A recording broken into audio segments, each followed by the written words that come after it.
he was being oppressed by the white man. Where the dark man was being exploited, he was being exploited by the white man.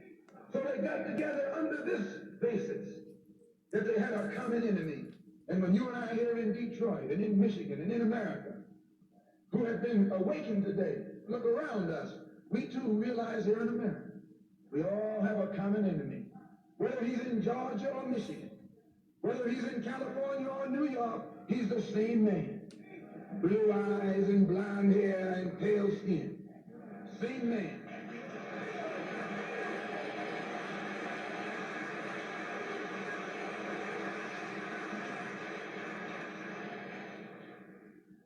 Don't let the enemy know that you got a disagreement. Instead of us airing our differences in public, we have to realize we're all the same family. And when you have a family squabble, you don't get out on the sidewalk. If you do, everybody calls you uncouth, unrefined, uncivilized, savage. If you don't make it at home, you settle it at home. You get in the closet, argue it out behind closed doors. And then when you come out on the street, you pose a common front, a united front. And this is what we need to do in the community and in the city and in the state. We need to stop airing our differences in front of the white man. Put the white man out of our meeting, number one, and then sit down and talk shop with each other. That's all you got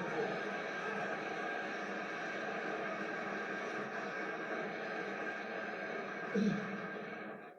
These Negroes aren't asking for no nation. They're trying to crawl back on the plantation.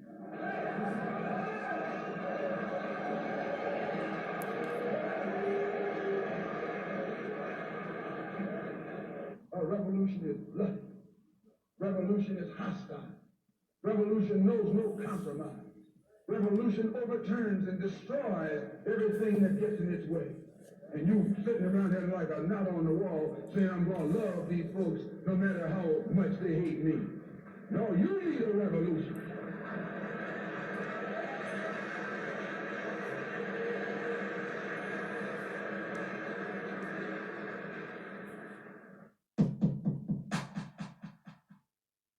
In the last 500 years, black people in this area of the world, we can say that there's no such thing as black culture.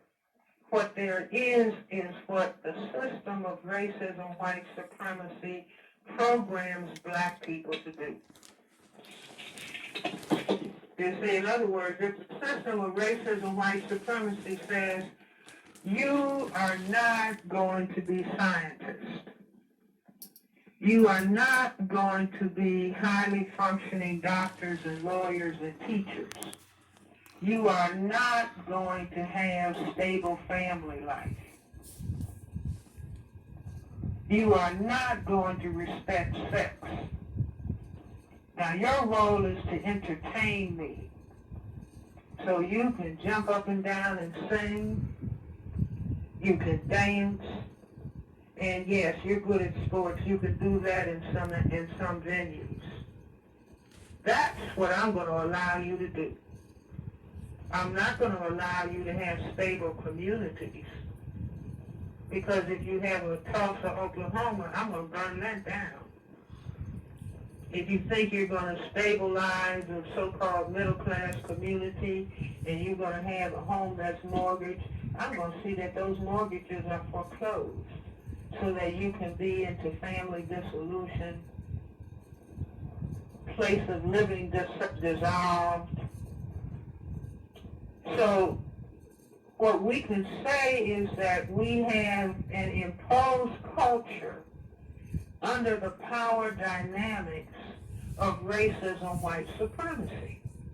See, I can see right now in my mind the picture of Beyonce with her legs wide open at the Super Bowl for last year. It was so appalling to me, I can't get it out of my mind in terms of what has been done to us. Do you understand what I'm saying? So we would be wiser. No, we are trying to get ourselves to the point where we can establish what we would then call black culture, but we will no longer be victims of a system of racism, white supremacy. So once the system of racism, white supremacy has been replaced with a system of justice, that's when we will start talking about our culture.